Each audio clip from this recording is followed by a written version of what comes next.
Les députés de France se sont exprimés. Nul ne peut être exclu du don de sang en raison de son orientation sexuelle. Une exclusion qui a tout de même duré plus de 30 ans. Les homosexuels depuis 1983 ne pouvaient plus faire don de leur sang. Nous étions à cette époque en plein scandale du sang contaminé. Pourquoi les homosexuels étaient-ils considérés comme des personnes à risque? Avait-on le droit de les exclure? Le comité d'éthique est totalement opposé à ce revirement de situation et souhaite que cette interdiction soit maintenue. Qu'en pensez-vous? Vous prenez la parole sur Réunion Première au 02 62 99 2000. Coup de poing dans l'actu, un seul numéro, 99 2000. Les invités de Réunion Première, Hervé Renard, directeur de l'EFS, bonjour. Bonjour. Stéphane Ducamp de l'association Horizon et qui milite pour les droits des homosexuels et en guerre contre toutes les formes de discrimination, bonjour. Bonjour. Nous accueillons Antoine Ouen, psychopatricien, praticien, pardon, excusez-moi, bonjour. Bonjour. Et merci d'être là. Alors, évidemment, comment vous avez accueilli cette nouvelle, Stéphane Ducamp? Très bien, moi je suis ravi que là aussi, on va dire, une liberté soit ouverte à une population homosexuelle. Voilà, ça n'a rien de surprenant. Ça faisait un certain temps que bon nombre d'associations LGBT, SOS Homophobie et bien d'autres militaient pour cet Mais monter au créneau aussi. Oui. Et que ce soit un accès à une liberté, à un acte civique à part entière. Voilà, moi je suis ravi, simplement ravi. Hervé Renard, directeur de l'EFS. Oui, tout d'abord, en préambule, je voudrais rappeler qu'il n'y a pas l'EFS d'un côté et puis les homosexuels d'un autre. Je pense que nous devons être complètement collaborateurs ensemble pour trouver la meilleure solution, le meilleur compromis entre, je rappelle, la sécurité des patients qu'on doit transfuser et puis effectivement la non-discrimination de certaines personnes qui ont tout à fait le droit à donner. Ce que je veux dire par là, c'est que l'EFS, depuis très très longtemps, cherche à trouver, encore une fois, la meilleure solution pour pouvoir accepter les donneurs homosexuels, mais dans toute la sécurité. Je rappellerai tout à l'heure, on a fait appel à une commission qui s'appelle la Commission nationale d'éthique. C'est pas pour rien, c'est pour avoir leur avis d'experts et un petit peu objectif, parce que c'était pas à l'EFS de prendre cette décision. Donc on en parlera, je pense, dans le débat. Mais encore une fois, le comité d'éthique est totalement opposé. Alors, il n'est pas totalement opposé. Non, il n'est pas totalement opposé. Il émet un avis. Après, c'est à l'EFS de suivre ou pas cet avis. Là, effectivement, on est confronté à deux oppositions. Il y a le comité national d'éthique qui a pris un avis. Il y a effectivement les députés par un amendement qui en a pris un autre. L'EFS va devoir trancher. Donc, effectivement, vous l'avez rappelé. Demain, je vais à Paris pour une réunion de tous les directeurs de l'EFS et on prendra une décision par rapport à ces deux avis. Peut-on rappeler le pourquoi de cette situation depuis 1983? Alors, c'est vrai que l'histoire du VIH, du sida et puis des autres maladies sexuellement transmissibles, mais l'histoire du sida surtout a été très très très mal vécue en France. Je vous rappelle le sang contaminé qui a été quand même une histoire assez horrible et terrible et déterminante pour nous, a fait qu'effectivement on a dû prendre des mesures qui ont peut-être paru extrêmes au moment où on les a prises, mais on n'avait pas beaucoup d'abord de connaissances sur l'épidémie sida.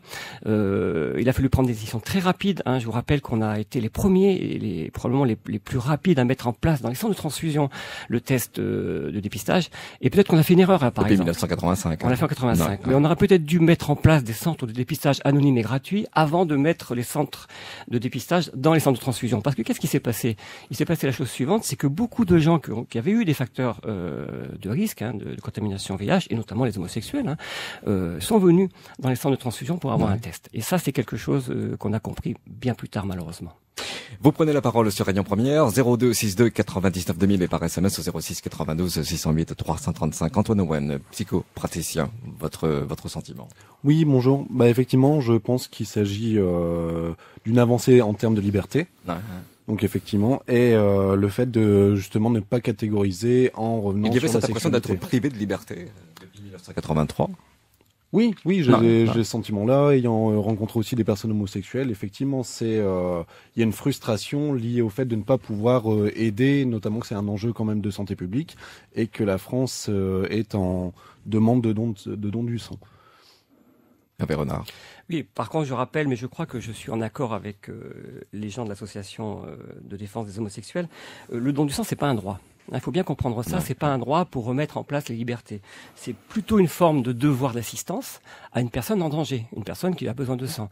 Donc il faut bien comprendre ça. C'est pas un droit, c'est un devoir d'assistance et pour lequel il faut malheureusement avoir une obligation de répondre à des questions, de répondre à des exigences de sécurité. Donc encore une fois, ce n'est pas un droit, c'est un devoir d'assistance. Les messages sont nombreux par SMS. Je ne comprends pas comment on peut interdire aux homosexuels de sauver des vies. Cela prouve encore une fois la bêtise humaine. On ne peut pas de toute façon savoir si une personne est homosexuelle ou pas. Moi, j'en connais qui font des dons. Et je les félicite. Voilà, donc parce que ça veut dire qu'on peut aussi vous mentir lors du questionnaire, Hervé Renard. Ah ben là, c'est complètement. On n'est pas obligé de vous parler de l'orientation sexuelle. J'entends bien, et c'est complètement contre-productif. C'est quelque chose sur lequel nous on a un vrai problème, c'est qu'effectivement toute personne peut nous mentir. Si elle a l'impression qu'on lui vole quelque part son civisme, elle peut nous mentir. Donc là, effectivement, c'est pour ça que je dis que c'est un débat où lequel l'EFS et les associations d'homosexuels doivent travailler ensemble pour trouver quand même la meilleure solution et le meilleur compromis. Stéphane Ducamp. Oui, je suis ravi. Je pense qu'on a un discours commun sur le sujet. C'est vrai que d'un autre côté, comment savoir si une personne est homosexuelle si elle n'a pas envie? Elle a envie de. Voilà, c'est un acte bienveillant, comme je dis. Le fait de faire un don du sang, c'est un acte civique. C'est faire partie de la société à part entière. Se voir interdit si jamais vous dites que vous êtes homosexuel, effectivement, vous allez être tenté de ne pas le dire. Il y a beaucoup de gens, j'en connais, qui sont homosexuels, qui font du don du sang. Bon, voilà, ils ont une vie de couple, ils sont mariés. C'est vrai qu'en plus ils sont mariés maintenant. Donc voilà, c'est toute la nuance qui existe. Je pense que c'est la responsabilité de chacun. Et je pense que c'est la responsabilité de l'État, c'est la responsabilité de l'EFS, c'est la responsabilité des citoyens qui sont homosexuels. On n'a pas à se justifier de son homosexualité. Moi, je trouve toujours ça très regrettable, même dans les questionnaires qui sont posés. Mais c'est valable pour quand on va faire un test VIH, c'est que on n'a pas à se justifier d'une orientation sexuelle. C'est-à-dire que pour moi, ça appartient à vous-même, c'est de l'intime, c'est de la, voilà. Je trouve ça très désagréable. Donc je comprends ces gens qui vont donner leur sang, qui sont homosexuels et qui ont une vie tout à fait, j'allais dire banale, pour ne pas dire normale. Et je trouve ça, c'est recevable à part entière. Vous comprenez les réactions et aussi le sentiment de nombreux auditeurs de Réunion Première qui nous disent on n'a jamais compris cette interdiction. Non, mais je la comprends, mais il faut aussi remettre les choses en perspective. Il faut quand même pas nier que la prévalence de l'infection VIH est quand même très supérieur, parce que je rappelle qu'il y a 100 fois plus de porteurs du VIH chez la population homosexuelle que dans la population hétérosexuelle. Faut pas nier ces chiffres. Et le chiffre, homosexuelle masculine, parce que là aussi, parce que il y a des jeunes femmes qui vont me détester. Tout à fait. Et d'ailleurs, je rebondis sur ce que vous venez de dire pour répondre que justement l'EFS n'a pas de discrimination sur le comportement sexuel, puisque on prend complètement, on accepte au don du sang les homosexuels féminins. Donc vous voyez, c'est pas un problème, c'est plutôt un problème de comportement à risque plutôt qu'un problème de sexualité. Je reviens sur mes chiffres. Le chiffre important, c'est l'incidence, c'est-à-dire le nombre de nouvelles personnes contaminées chaque année. Et dans la population homosexuelle, il y a 200 fois plus de personnes nouvellement contaminées que dans la population hétérosexuelle. Ce qui veut dire par ailleurs qu'il va falloir faire un travail aussi chez les homosexuels pour continuer les discours de prévention, etc. Et on a l'impression, nous médecins par ailleurs, que malheureusement ce discours de prévention dans le milieu homosexuel est un petit peu oblitéré. Alors pour des raisons diverses. Les raisons diverses sont généralement sur le discours les associations on voit quelqu'un comme Catherine Go avec Rive, justement, il y a un travail qui est immense qui est fait, et voilà, je tire mon chapeau à Madame Go et à l'association Rive. Voilà, à l'heure actuelle aussi, le financement de ces associations, les chiffres qui permettent de financer cette prévention ont baissé, c'est-à-dire qu'on a de moins en moins d'argent pour faire de la prévention. C'est un regret que j'ai. La responsabilisation des individus, ça passe par là pour moi. La prévention, ça reste le plus grand sujet. Donner son sang, là aussi je trouve que le fait de donner son sang et d'être qu'il y ait un dépistage, je trouve ça absolument normal de la même manière, et ça doit pas être le rôle justement du don du sang de s'occuper du dépistage. Le dépistage, ça doit être réservé. Il y a plein d'associations et il y a plein d'institutions qui le font, et ça doit être externe au don du sang. C'est-à-dire que pour moi il doit pas y avoir cette obligation pour l'EFS de prendre en charge le dépistage. Je veux juste rajouter une chose, parce qu'il y a une idée qui me dérange toujours un petit peu. Faut savoir que le sang est contrôlé, c'est-à-dire que quand vous allez donner votre sang, on le met pas dans un petit paquet, on le met de côté, et on va le distribuer. Il y a des niveaux de contrôle qui sont très élevés quand même. Donc voilà, que les gens s'inquiètent pas. De la même manière, si justement on est capable de dire il y a il y a une problématique, il faut qu'on l'étudie vis-à-vis des donneurs. Pour autant, derrière, le sang qui va être transfusé est un sang qui est absolument... L'histoire du sang contaminé, c'est justement ça. Hervé Renard. Ce qui vient d'être dit est très important, mais justement, je voudrais là-dessus donner une précision qui est capitale. Et je voudrais que tous les auditeurs qui nous écoutent comprennent bien ce que je vais dire. Ouais. Effectivement, le sang est contrôlé, donc on fait des tests remarquables actuellement. Mais il faut savoir que notre hantise en transfusion, c'est ce qu'on appelle la fenêtre silencieuse. C'est-à-dire que la fenêtre silencieuse. Je vais m'expliquer. Ce qui veut dire que quelqu'un qui a été récemment contaminé, qui a pris un risque, on va dire il y a 15 jours, 3 semaines, il est impossible. Tous les tests les plus performants à 15 jours ne peuvent pas dépister quelqu'un qui vient d'être contaminé récemment. C'est très important ça. Ce qui veut dire que toute personne qui a pris un risque, et c'est pour ça que on a aussi nous derrière un interrogatoire médical très important, c'est-à-dire qu'il faut qu'on repère les gens qui ont eu un risque récent pour lequel notre test de dépistage, et là j'insiste, tous nos tests de dépistage seront négatifs, seront strictement normaux. Ce qui veut dire que si la personne ne nous dit pas à l'interrogatoire médical qu'elle a pris un risque il y a 15 jours, on passera du sang contaminé. Donc ça, faut bien être clair avec ça. On fait bien des tests pour assurer effectivement la meilleure sécurité, et bien souvent on dépiste. Encore une fois, je veux pas non plus inquiéter pour le coup les malades, oui. Mais on fait bien des tests pour sécuriser au maximum le don du sang. Mais il faut pas croire quand même que ce test est de la sécurité à 100%. Il y a cette fenêtre silencieuse qui est notre hantise. C'est pour ça que tous les gens qui ont pris des risques récemment, il faut absolument qu'ils nous le disent. Juste, j'interviens sur un sujet. Donc on est bien d'accord sur le fait que quelqu'un, qu'importe son orientation sexuelle, loin de là même pour moi. Donc si quelqu'un n'a eu aucun comportement à risque dans les 1 mois avant son don du sang, qui c'est très clair, le domaine de risque reste très faible vis-à-vis de l'analyse qu'on aura du sang. Donc c'est-à-dire que quand les gens sont conscients de la réalité, c'est ça. Faire un don du sang, c'est être responsable. Si on est responsable jusqu'au bout. Donc là-dessus, si on n'a pas eu pendant 1 mois, on n'a pas eu de comportement à risque, il n'y a pas de souci. Si par contre on ment sur le sujet, là je trouve que c'est relativement dangereux, c'est mettre la vie des autres en danger. Participez au débat en téléphonant au 02 62 99 2000. Hervé Renard, allez-y. Oui, un autre point qui me paraît très important, et là aussi c'est un message que je veux faire passer, c'est qu'il ne faut pas donner son sang pour avoir un test. Il faut absolument comprendre ce geste-là. On donne son sang pour sauver une vie. On fait un acte civique, comme nous l'a rappelé notre collaborateur, entre guillemets. On ne donne pas son sang pour un test. Il y a des organismes pour ça, et notamment les centres de dépistage anonymes et gratuits, pour lesquels c'est gratuit, et le test est encore beaucoup plus rapide qu'en don du sang. Il y a des TROD maintenant, ce qu'on appelle les TROD. Plus de 30 ans après Antoine Owen, il fallait vraiment faire évoluer les mentalités. Oui, je pense aussi, c'est une évolution au niveau de la société, de faire avancer les mentalités. Lorsqu'on parle de symbole fort, Oui, c'est un symbole fort, effectivement. Vous le pensez aussi. Et après, c'est de justement arrêter de s'axer sur la question de la sexualité. Et je pense que pour rejoindre ce qu'on disait tout à l'heure, c'est davantage une question de responsabilité individuelle que d'une question d'orientation sexuelle, effectivement. Coup de poing dans l'actu, un seul numéro, 99 2000. Stéphane Ducamp, pour répondre à Manu du Sud sur la question par SMS, quel est le pourcentage de personnes gays parmi les malades du VIH ? Je saurais pas vous répondre en tout cas, si ce n'est que pour l'instant, sur le territoire de la Réunion, les personnes infectées sont plus souvent hétérosexuels qu'homosexuels. Donc voilà. Donc mais c'est majoritairement hétérosexuel. Vous en connaissez alors des homosexuels qui mentent au questionnaire lors du don du sang, ouais. Oui, enfin j'en connais. Ils mentent sur l'orientation sexuelle. Voilà, c'est tout. Après, quelqu'un qui a un comportement à risque, qui est homosexuel, ce sera pas quelqu'un qui sera candidat au don du sang. Ça, je pense qu'il y a beaucoup d'entre eux qui sont logiques, donc il faut pas se leurrer. Alors là, j'ai aussi un chiffre qui est un petit peu parlant, c'est que la moitié des personnes chez qui on a découvert lors du don du sang une séropositivité, donc une positivité pour le sida, la moitié était homosexuelle. Donc voilà, il y a quand même il y a quand même un risque qu'il va falloir bien évaluer. Encore une fois, je rejoins l'interlocuteur pour dire que un homosexuel qui est conscient des risques, etc., qui a un comportement complètement civique et adapté, voilà. À titre personnel, je ne verrai pas d'inconvénient. Encore une fois, là-dessus, je vais être très clair.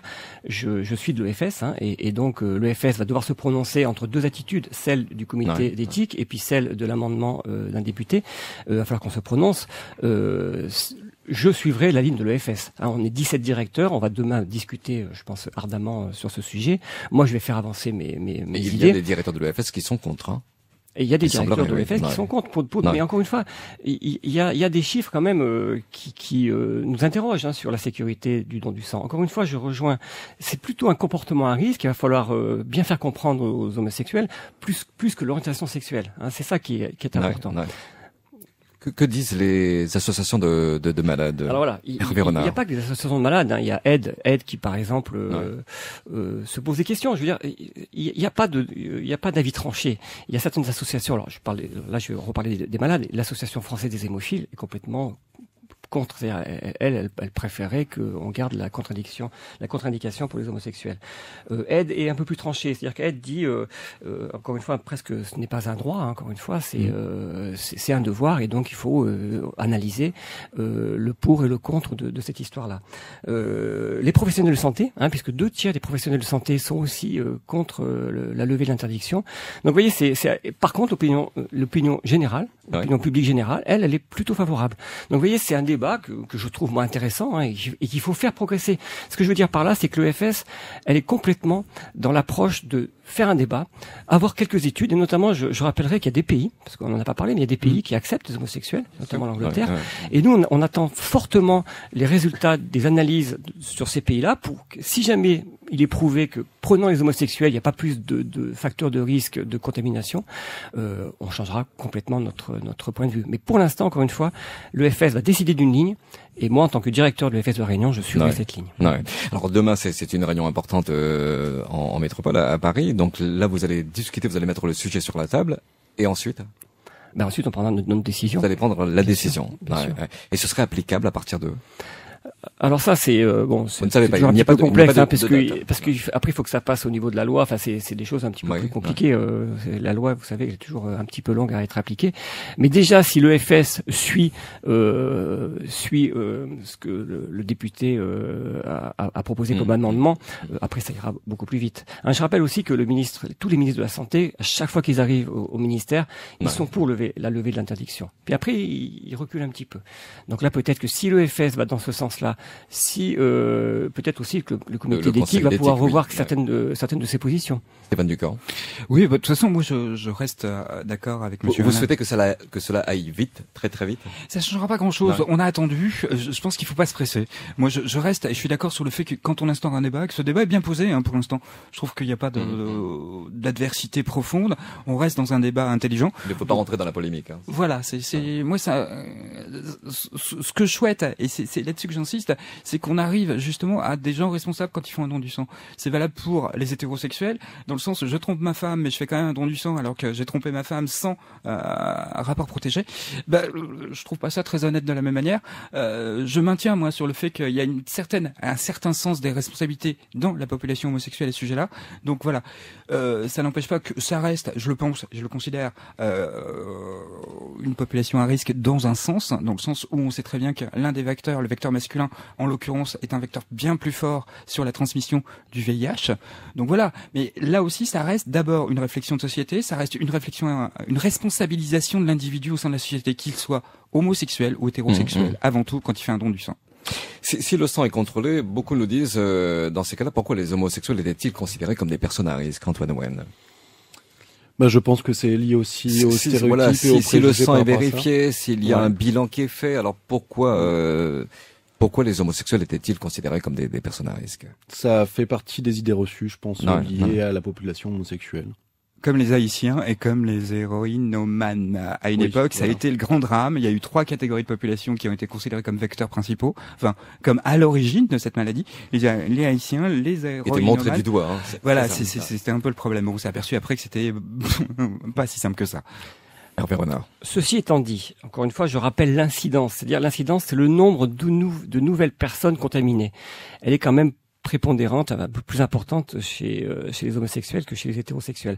Ce qui veut dire que, quand je dis plus importante, c'est 200 fois plus. Il y a 200 fois plus de personnes qui se contaminent chaque année chez les homosexuels que chez les hétérosexuels. Or, notre problématique, je reviens sur la fenêtre silencieuse, c'est d'avoir quelqu'un qui est en train de se contaminer et pour lesquels les tests ne serviront à rien. Ça, je le rappelle, je le répète, je veux insister là-dessus. Nos tests seront négatifs. Donc, la seule parade, ça sera que la personne nous avoue son comportement à risque récent, qu'il soit homosexuel ou hétérosexuel. Oui, hétérosexuel, tout à fait. Complètement. Oui. À l'époque du scandale du sang contaminé, les gays étaient considérés comme des pestiférés. C'est un message qui est arrivé par SMS, des parias de la société. Les temps ont changé, même s'il existe certaines réticences. Le risque zéro existe-t-il? Hervé Renard. Absolument pas. Le risque zéro en médecine n'a jamais existé, et en transfusion pas plus qu'ailleurs. Mais par contre, notre devoir de médecin quelque part, c'est de tendre vers le plus de sécurité possible, puisqu'on a un devoir de ne pas nuire aux malades.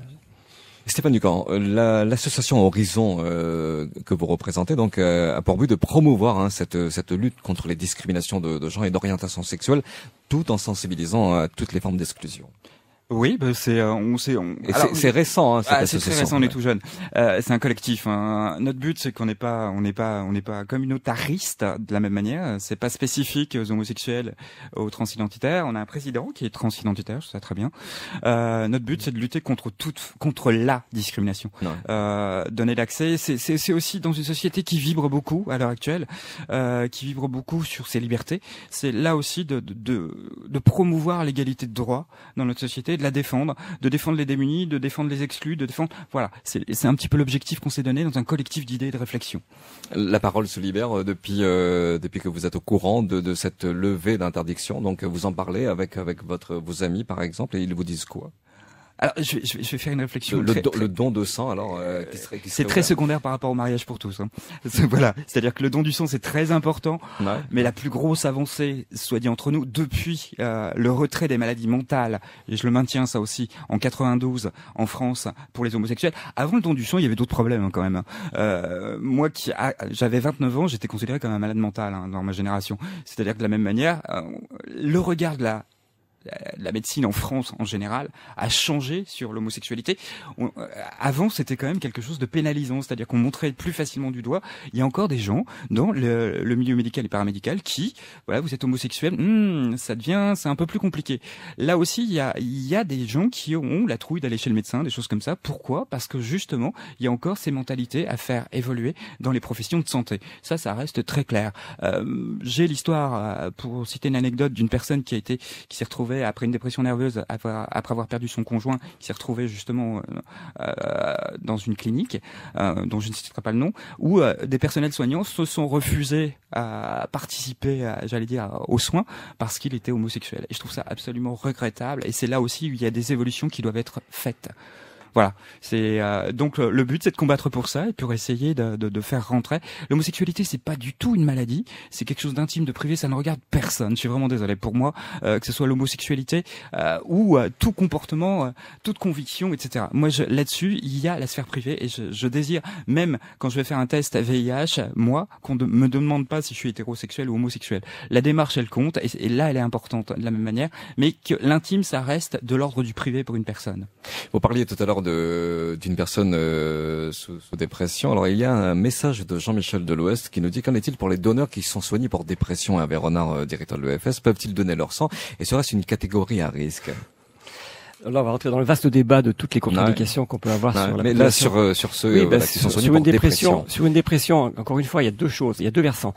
Moi, quelqu'un qui est dépressif et qui vient donner son sang, je trouverais ça plutôt bénéfique pour sa dépression, parce que ça veut dire qu'il veut quelque part retourner dans la vie sociale, civique, etc. Après, il s'agit de savoir si les médicaments qu'il prend ne sont pas un petit peu dangereux pour lui, pour sa sécurité par rapport au don du sang, parce que je rappelle quand même qu'on prélève presque un demi-litre de sang, donc il faudrait faire un peu attention à sa problématique de santé à lui. Et puis aussi, les médicaments se retrouvent dans le sang, donc il faudrait peut-être pas non plus transfuser des neuroleptiques à nos patients. Donc voilà, nous on est encore une fois sur le plan de la sécurité.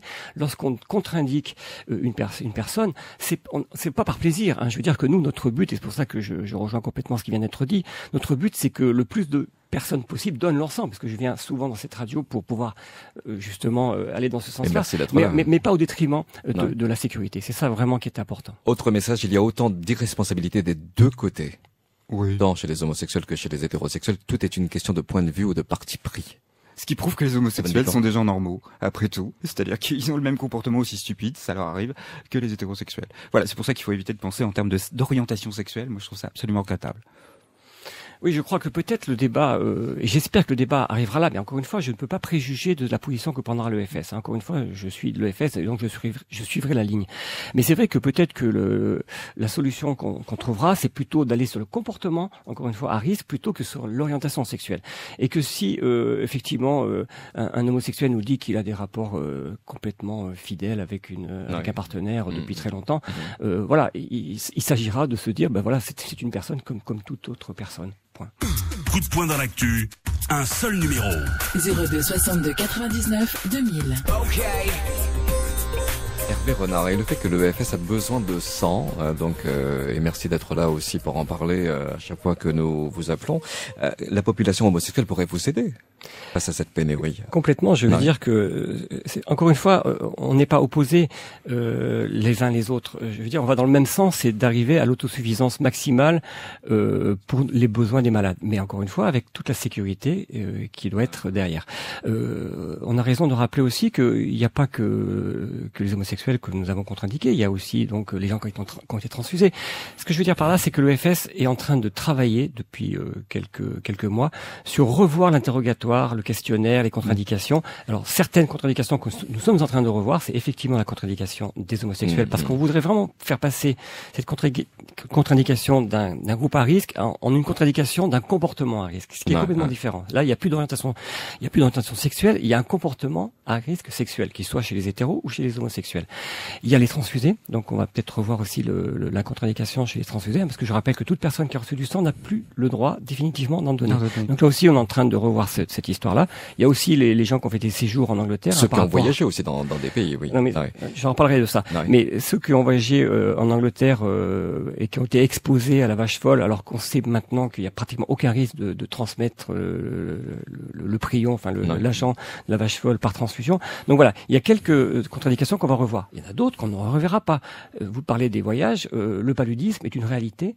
Quelqu'un qui a fait un voyage dans un pays impaludé, pendant 4 mois, il a un risque de transmettre par transfusion. Et là, c'est vraiment réel et prouvé. Le palud, donc là, on le contre-indiquera, mais de façon temporaire, encore une fois. Les mentalités sont en train de changer, Stéphane Ducamp, en France, parce que hier, le mariage pour tous, aujourd'hui, le don de sang ouvert aux homosexuels, et demain. Et demain, bonne question. Allez, demain, de toute façon, c'est déjà dans l'actualité depuis longtemps, depuis le mariage pour tous. Il y a ces notions qui sont liées à la procréation médicalement assistée et à la gestation pour autrui. Effectivement, qu'on soit pour ou qu'on soit contre, il va pas falloir se leurrer à un moment ou à un autre. C'est qu'il va falloir instaurer le débat. Instaurer le débat, c'est créer du droit. Enfin, pour moi, ça reste fondamental pour éviter que les gens se retrouvent dans des situations où on va faire des PMA en Angleterre, on va faire des PMA en Espagne, etc. Parce qu'il n'y a pas de droit français. Moi, je préfère qu'on protège le citoyen et qu'on responsabilise le citoyen, c'est-à-dire qu'il a le droit dans son pays d'accéder à certaines choses sous certaines conditions. Il y a un encadrement. On fait pas du business d'être humain et je trouve ça beaucoup plus intelligent. Laisser ne pas légiférer, c'est toujours la problématique. C'est laisser la possibilité. Ça a été valable pour l'IVG, l'avortement. Les femmes à une époque allaient se faire avorter en Angleterre. C'est-à-dire qu'il fallait payer, avoir de la finance pour faire ce genre de choses. J'aimerais bien que ça s'instaure justement sur ces thématiques-là. Un débat. Être pour ou contre, ça c'est un autre sujet, mais faire évoluer les mentalités, est-ce qu'il nous faut un cadre juridique sur ces sujets-là? Moi je pense que oui, pour éviter justement le fait qu'il y ait un business. Donc je trouve ça plutôt intelligent. Antoine, vous l'avez noté, ce changement de comportement et de mentalité de la population française. Aujourd'hui, le don de sang, hier c'était le mariage pour tous. Ça va dans le bon sens selon vous? Oui et non. C'est-à-dire que effectivement, on a le sentiment qu'il y a moins de discrimination.